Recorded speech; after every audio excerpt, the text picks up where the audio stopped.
Boa tarde, caros amigos do Centro Espírita Francisco de Oliveira Alves. É uma alegria poder estar aqui com vocês para refletirmos acerca dos ensinamentos sublimes da doutrina espírita. E antes de iniciarmos as nossas considerações, convido a todos vocês a nos unirmos num único pensamento. Vamos orar. Querido amigo Jesus, amigo e companheiro de todas as horas, aqui nos encontramos reunidos em teu nome, rogando pela tua assistência generosa. Abençoai a cada um de nós, nos fortalecendo e nos dando a inspiração necessária para conduzirmos a nossa caminhada, mantendo a confiança irrestrita no nosso Pai Celestial, que jamais nos desampara. E envolve, Senhor, todos aqueles que não conhecem a Ti e que precisam incessantemente do Teu amparo, da Tua proteção. Derrama sobre cada um deles a Tua misericórdia, envolvendo também o nosso planeta Terra em vibrações balsâmicas. E fica conosco, Senhor Jesus, permanece em nossos corações, nos abençoando e nos envolvendo em tuas dúcidas vibrações de paz, hoje, agora e para todo sempre. Que assim seja. Há uma história de vida que trarei inicialmente a respeito de um homem chamado João Barbosa, que residia na vila de Paraty, no Rio de Janeiro. E apesar de seus negócios lhe renderem bons lucros, nunca deixava de manter contato com as coisas de Deus. E como tinha um bom coração, sempre estava a auxiliar o abade da vila em que morava. E as obras de caridade sempre estavam a receber por parte desse senhor altas quantias em dinheiro. Jamais se escusava de ajudar aos pobres que encontravam nele a mão generosa, sempre pronta a socorrer. E os planos de João eram de trabalhar mais alguns anos e depois regressar a Portugal com suficiente fortuna para alterar a situação de sua família. Mas como tudo ocorre sobre a vontade do Pai Celestial, terminou com isso alterando os planos de João. E um acontecimento trágico veio por fim às suas excitações. Seu sócio foi assassinado por motivos desconhecidos, e isso fez com que João ficasse profundamente abalado e percebesse como os bens materiais não significavam nada diante da grandeza de Deus.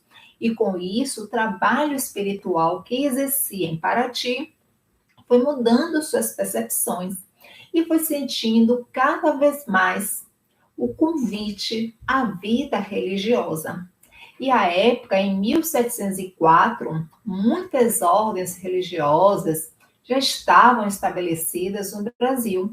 E João pôde perceber que nenhuma estava tão de acordo com seus propósitos como a Ordem Seráfica de São Francisco de Assis. E como tinha nascido na pobreza e depois passou para a riqueza em consequência do trabalho, queria, à luz da fé, voltar a ser pobre. E tomada a decisão, João apresentou-se ao padre provincial do convento de Santo Antônio, no Rio de Janeiro, que percebeu imediatamente suas qualidades e, sobretudo, um homem que sentia o chamado de Deus, logo sendo admitido à vida franciscana. E o primeiro passo que João deu foi desfazer-se de todos os seus bens. Dividiu toda a sua fortuna em 3 partes. A primeira foi enviada para Portugal, para a família e para outros acertos. E a segunda destinada às obras de caridade. e a terceira foi distribuída entre os pobres. E assim, em 8 de novembro de 1704, optou por ser irmão franciscano, apresentando-se no convento de São Bernardino, em Angra dos Reis. E no dia 11 de novembro, trocou suas vestes seculares pelo hábito marrom de São Francisco de Assis, trocando também seu nome de João por Frei Fabiano de Cristo, nome pelo qual é conhecido ainda hoje nos nossos dias. Pois foi a partir dessa troca que ele enveredou pelos caminhos da santidade. E no final do ano de 1705, recebeu ordens de transferir-se para o convento de Santo Antônio, no Rio de Janeiro, com o encargo de porteiro. E essa função era de grande importância, pois era somente destinada a religiosos de muita prudência, confiança e virtude, mas isso após 15 anos de hábito. E essa nomeação do Frei Fabiano de Cristo foi um reconhecimento à sua virtude e confiança, pois estava apenas há 2 anos na ordem. E apesar do bom trabalho que exercia na portaria, os superiores pediram que ele tomasse conta da enfermaria. E na enfermaria deu belíssimo exemplo de caridade, porque embora não tivesse preparação especial para essa função, a caridade e o esforço pessoal substituíram as deficiências. Praticamente levava sua vida junto aos doentes, mas isso a tal ponto de nem sequer tinha ao menos um quarto próprio para dormir. E nisso passava longas horas, contentando-se em dormir em qualquer lugar da enfermaria, para que durante dia e noite pudesse estar sempre à disposição dos doentes. Só mais tarde foi que aceitou um quarto, mas isso junto à enfermaria. E assim consumiu quase todo o resto de sua vida, cerca de 38 anos, exercendo sua caridade para com os doentes e idosos. E com o passar do tempo, o corpo de Frei Fabiano foi sentindo o peso da idade e dos sacrifícios na forma de sofrimento, que o crucificaram por quase 30 anos.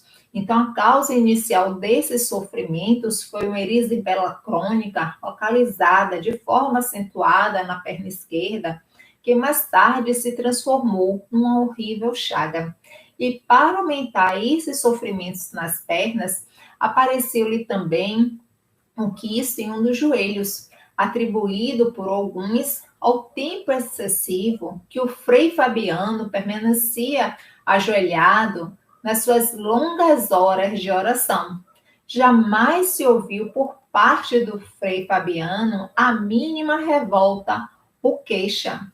A única coisa que o atormentava era o fato de não poder mais exercer sua função de enfermeiro. E quando estava na casa dos 70 anos, seu estado de saúde agravou-se muito mais. E naquele momento ele pressentiu que ia chegando o fim das suas horas e pediu ao confrade de lá do convento para que pudesse se despedir de todos. E com isso foi se despedir lá no superior convento, pedindo para abraçar todos os enfermos e os companheiros da enfermaria, um por um. Isso um dia antes da sua morte. E no dia 17 de outubro de 1747, por volta das 14 horas, Frei Fabiano desencarna rodeado por os seus amigos e por todos aqueles que muito gostavam dele. Inclusive, sua alçada ainda encontra-se no convento em que ele passou a maior parte de sua vida.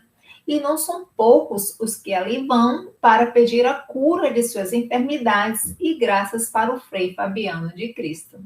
Então, notemos que uma das maiores doações que podemos realizar é aquela que doamos a nós mesmos, sem medirmos esforço de nossa parte. Porque o Frei Fabiano, ele levantava todos os dias a luz da fé, da confiança irrestrita ao nosso Pai Celestial, apesar dos problemas que enchia no corpo físico, mas isso inteiramente com o intuito de fazer ao próximo o que gostaria que o próximo lhe fizesse. E tem aqueles que dizem: ah, mas como eu gostaria de ajudar o meu próximo. Se ganhasse na loteria, ajudaria muitos. Ora, se na sua condição de hoje não tem nenhum gesto socorrista, nenhum movimento em direção àquele que necessita, então quando tiver com o cofre aquilado perto dos necessitados, será pior, pois permanecerá com o coração fechado, deixando-se inundar pela ambição, pelo orgulho, pela vaidade e pelo egoísmo, além da cobiça de sempre querer mais. A própria literatura espírita contém muito desses exemplos, porque fazer o bem não é somente ser caridoso, é ser útil na medida da nossa disposição, ou seja, todas as vezes que nossa ajuda se fizer necessária, pois o mérito do bem está na dificuldade em praticá-lo. Não há mérito em fazer o bem sem esforço, e quanto esse não nos custa nada, porque Deus tem muito mais em conta o pobre que partilha de seu único sustento do que o rico que dá apenas o supérfluo. Foi até mesmo o que Jesus nos ensinou ao falar da parábola do óbolo da viúva, que quando estava sentado defronte ao gasofilácio, que era o local que antigamente as pessoas depositavam esmolas, o mestre, naquele momento, ficou a observar o modo como as pessoas doavam dinheiro. Então, os ricos doavam grandes valores, outros, nem tão ricos assim, doavam valores menores. E assim, de pessoa em pessoa, os donativos passaram a aumentar. Até que surgiu uma senhora muito pobre, que era viúva, era uma pessoa extremamente necessitada, mas tendo um bom coração, foi até ali e doou uma moedinha, que equivale a R$ 1 na moeda de hoje, o que para ela já era muito. Então Jesus então chamou seus discípulos e comentou que de todos os doadores que por ali passaram, a doação daquela viúva era a mais preciosa, porque, embora muito necessitada, doou daquilo que lhe auxiliaria em seu próprio sustento. E afirmou: em verdade vos digo, que essa pobre viúva deu muito mais do que todos. Então, o Mestre Jesus nos ensina nessa passagem que o valor material não é importante quando se pratica bem. O fundamental será sempre o sentimento de amor, de bondade, de desprendimento que acompanha o gesto. Porque quando o pobre, materialmente falando, dar do seu necessário, pesa muito mais na balança de Deus do que o supérfluo do rico, que dá sem se privar de coisa alguma. Porque dar do que nos sobra é dever. Por isso mesmo, a falta de recursos materiais não impede a prática da caridade, do bem que podemos desprender em auxílio ao nosso próximo. Pois todo aquele que dispõe de poucos recursos deve procurar até mesmo, através do seu trabalho que desempenha, no emprego de suas forças, de sua inteligência, de seus talentos, os meios que possui para realizar seus generosos propósitos, doando a si mesmos. Muitos, sob a desculpa de não possuir bens, cultivam a indiferença, o egoísmo, voltando as costas aos irmãos necessitados. Já outros têm a fisionomia fechada, aborrecida, sombria, devido à escassez de dinheiro, e dizem que para ser bom e ajudar o próximo necessitam de recursos materiais. E bem sabemos que para fazermos o bem ao nosso próximo, não precisamos exatamente da moeda. Podemos auxiliá-los prestando um serviço, consolando aflições, minorando os sofrimentos físicos, morais, dando ao próximo uma parte do nosso tempo, do nosso repouso, nem que seja 1 ou 2 horas por semana, porque todos nós somos chamados a servir e sempre dispomos de meios para esse intento. E assim, à medida que formos adquirindo conhecimento racional, lógico, emocional sobre Deus e principalmente sobre a vida e a função do amor ao próximo, iremos nos conscientizando sobre a nossa humanidade, sobre essa destinação gloriosa que lograremos logo no futuro. Mas isso se persistirmos no ideal dessa alta doação, desse convite que deve viger, sobretudo, na intimidade do nosso ser. E não raro vemos muitas vezes pessoas com grandes recursos monetários que são convidadas, inclusive, a atuar na prática do bem. E muitos dizem, com suas exceções, é claro, quanto é que você está precisando? É X? Eu dou. Mas não me chame para cuidar de idoso, para servir sopa, para cuidar de crianças. Mas, de toda forma, isso já é um começo. E essa doação de nós mesmos é algo muito mais amplo do que nós podemos imaginar e supomos. Porque se hoje temos o nosso corpo sadio, as nossas antenas psíquicas em boa saúde, por que não utilizá-las na prática do bem? Então, devemos utilizar no presente os nossos pés para caminharmos por lugares em que irão futuramente nos trazer paz no nosso coração. Utilizarmos as nossas mãos para poder ajudar o nosso próximo. Utilizarmos a nossa palavra para confortarmos. E isso significa e equivale a dizer que estamos modificando a nossa forma de atuar. Estamos modificando a nossa energia e, em consequência, a nossa vibração. Porque a proposta maior é nos doarmos, sem alegação que não temos tempo, porque todos nós temos tempo para tudo. A pergunta é, o que fazemos com ele? De que forma estamos utilizando o nosso tempo?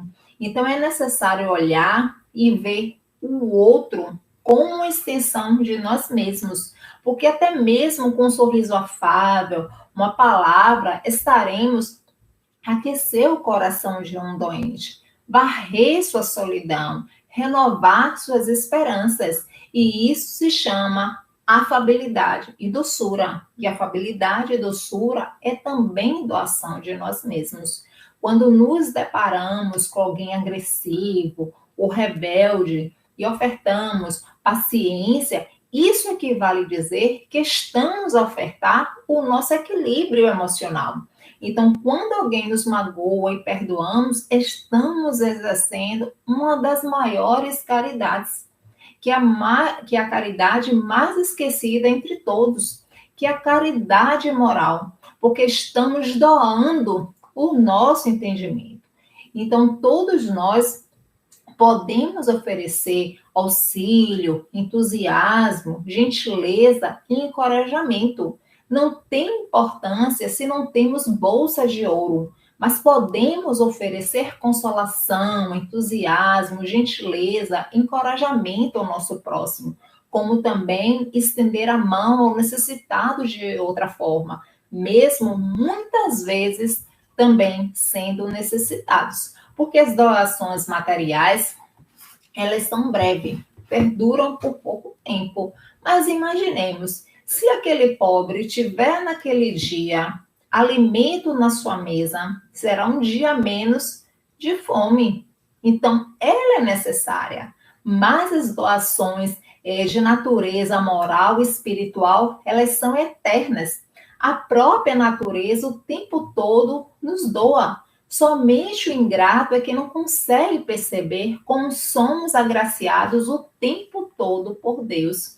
Certa feita, conversando com uma colega de trabalho, logo à frente do estabelecimento, tinha uma casa assim ao lado, e tinha um senhor com o braço sobre o muro.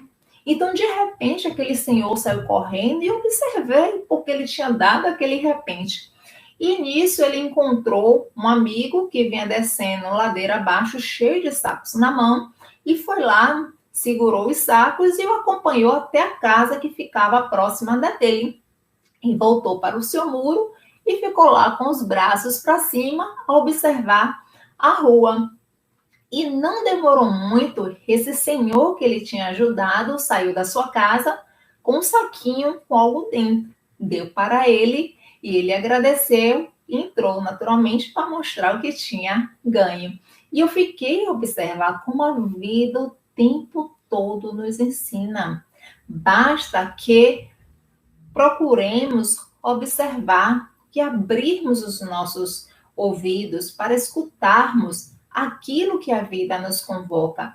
Esse Senhor, em forma de gratidão, ofereceu algo para o seu vizinho, porque todo o bem que nós fazemos ao nosso próximo é a nós mesmos que fazemos. E na questão 893 do Livro dos Espíritos, Allan Kardec indagou aos nobres mentores da humanidade: qual a maior meritória de todas as virtudes? E os bons espíritos responderam: toda virtude tem seu mérito próprio, porque todas indicam progresso na senda do bem. A virtude, sempre que há resistência voluntária ao arrastamento dos maus pendores. A sublimidade da virtude, porém, está no sacrifício do interesse pessoal, pelo bem do próximo, sem pensamento oculto. A mais meritória é a que assenta na mais desinteressada caridade, ou seja, sem esperar qualquer tipo de recompensa.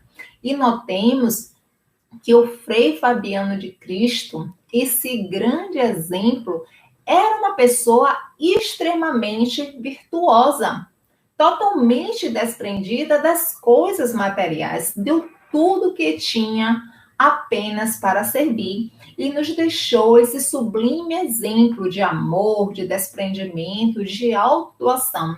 Porque somente quando o indivíduo se esforça para se tornar virtuoso é que começa a despertar para esse entendimento.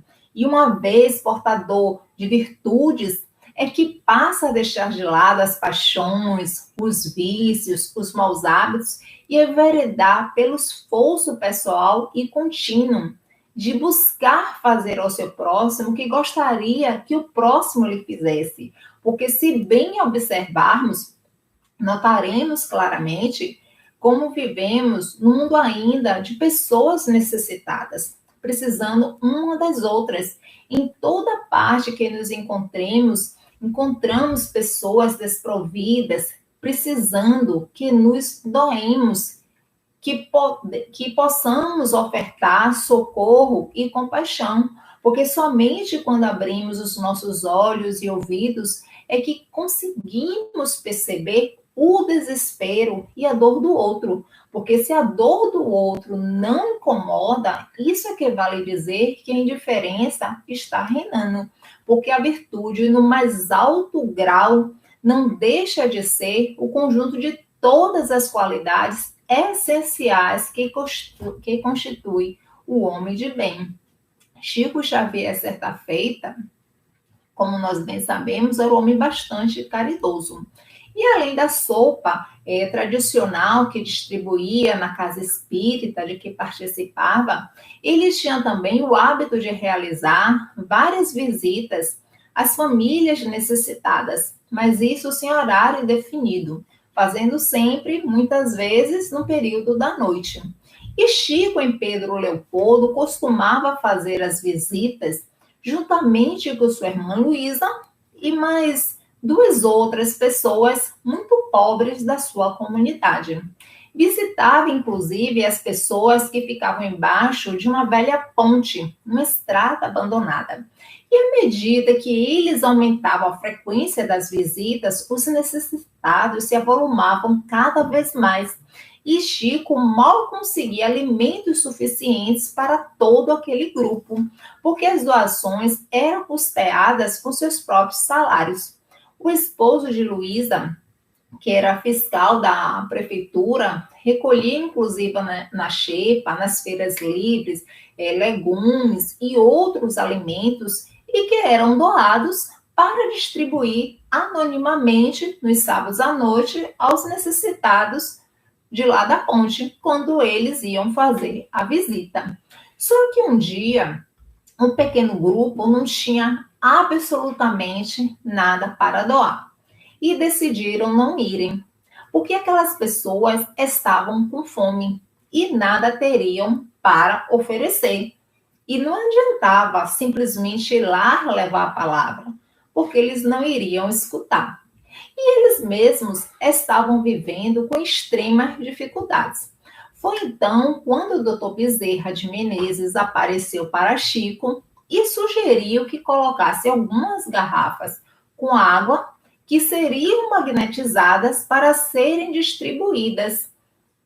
E nisso, Chico assim o fez, colocou as garrafas e as garrafas de água foram magnetizadas.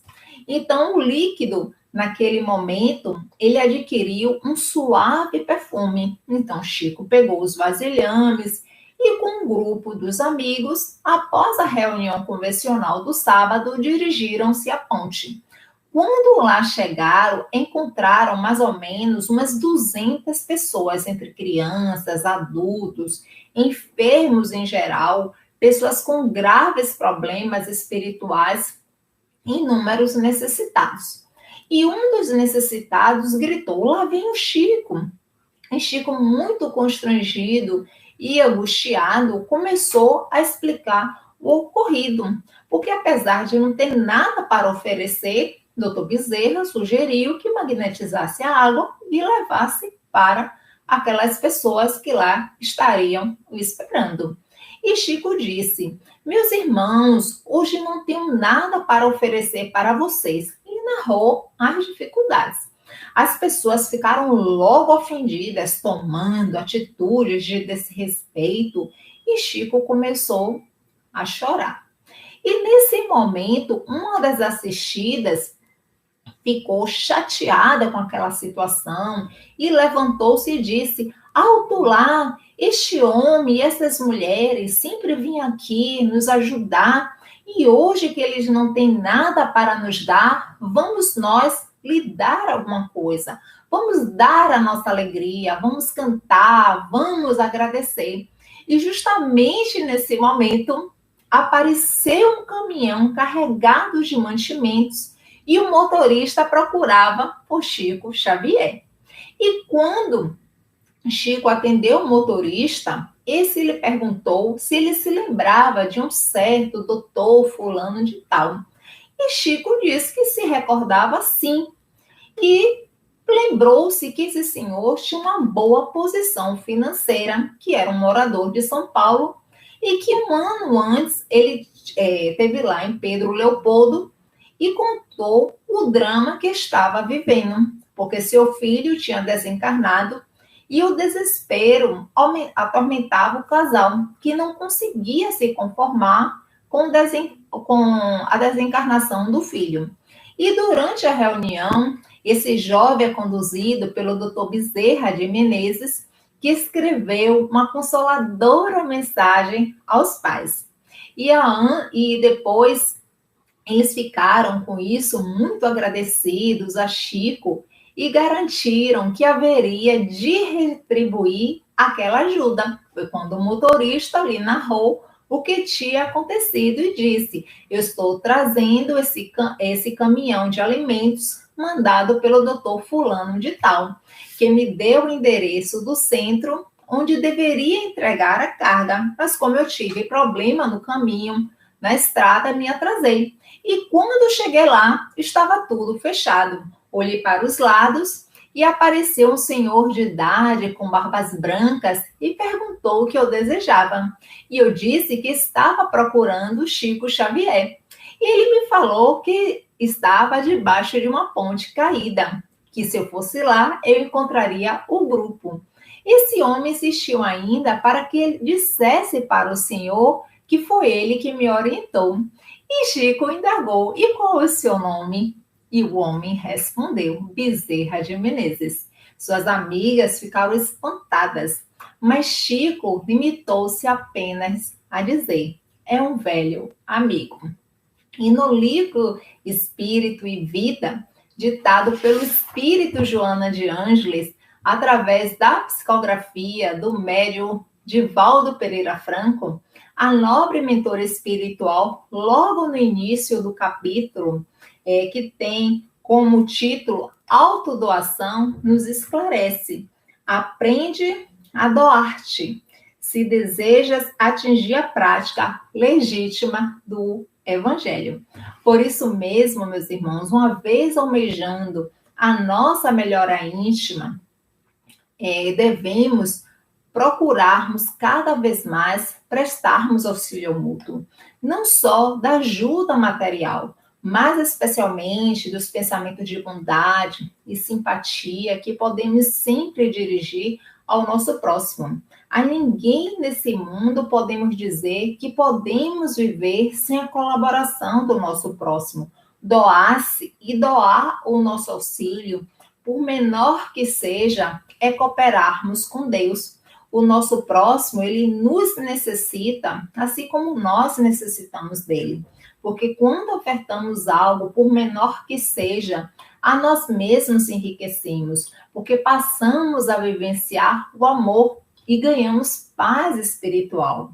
Mas o Espírito Joana de Ângeles nos faz um alerta nessa página e nos diz que pregador que se alça a tribuna dourada, derramando conceitos brilhantes, mas não se gasta nos labores que propõe, é apenas máquina de falar, inconsciente e inconsequente. Porque para ensinar, tem que saber fazer, tem que dar exemplo. O médio orador tem que ir para o campo de ação, porque é nos trabalhos, junto aos necessitados, entre outras diversidades, que a caridade nos convida.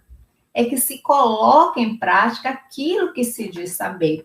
Porque há muita gente que transmite com muita facilidade as lições do Evangelho, seja falando, escrevendo, mas quando é convocado a dar ou doar-se, sente-se ferido no amor próprio, alegando que já escolheu como direcionar seus trabalhos com Deus. E o verdadeiro aprendiz da Boa Nova deve estar sempre disposto a servir. E é justamente no lar que, primeiramente, aprendemos esse exercício da autodoação, na educação dos filhos, ensinando-lhes desde a eternidade a compartilhar, desapegando-se, porque os nossos filhos tendem a imitar seus pais em tudo. Mas se somos apegados aos bens materiais, dificilmente iremos conseguir ensinar os nossos filhos a praticar o desapego. Então, é necessário, primeiramente, fazermos um trabalho de desapego para depois ensinarmos pelo exemplo, porque as crianças, elas aprendem justamente mais pelo exemplo do que por muito falar. E com o tempo, isso acaba virando um hábito. As crianças têm inúmeras oportunidades de compartilhar, seja com os seus em casa, na comunidade, na escola em que frequenta, entre todos os lugares, porque porque é de grande valia incentivarmos sempre os nossos filhos a sermos generosos e ao separarmos itens para doar, nunca se deve estimular as crianças a doar as coisas quebradas, rasgadas, as coisas sujas, ou até mesmo fora do prazo de validade, porque o que não serve para a nossa família também não servirá para a família de outras pessoas. Ajudar a criança a promover e a desenvolver a caridade, ainda que ela seja pequena, é construir o ser do futuro. Porque tudo quando ofertamos ao nosso próximo com desprendimento e sinceridade, imbuídos do amor, o Pai Celestial sempre irá nos abençoar. E quando realizamos com a mão direita, sem que a esquerda perceba, estamos agindo corretamente. E isso mais cedo ou mais tarde, a vida irá nos favorecer, irá nos dar de volta em forma de retribuição. Isso é a resposta de Deus, pois a caridade com aqueles que sofrem é caridade para conosco mesmo. Então, meus queridos amigos, nos lembremos sempre do nosso querido Mestre Jesus, que compreendia a caridade como o mais elevado estado moral do sentimento, porque é condicionada pelo amor. E em todos os momentos em que esteve com as multidões, perseverava no seu ministério da caridade, utilizando-se de ternura, compaixão e misericórdia para com todos, nesse grande programa de autodoação. Nos convidou a trabalharmos desde hoje na sua vinha, a dar e nos dar, nesse ministério sublime que é o esquecimento de nós mesmos, para pensarmos no nosso próximo, no outro, no nosso irmão. Vamos orar. Querido amigo Jesus, te agradecemos por esses momentos que aqui tivemos junto a ti, junto à espiritualidade maior. Abençoa a todos aqueles que estão passando pelas rudes provações da vida e condiciona o nosso coração para que possamos sermos hoje melhores do que ontem e amanhã melhores do que hoje. Te agradecemos, Senhor, pelas benesses do teu amor e te pedimos que fique um pouco mais conosco, nos envolvendo no teu elan de paz, de saúde e de amor. Que assim seja. Muita paz para todos.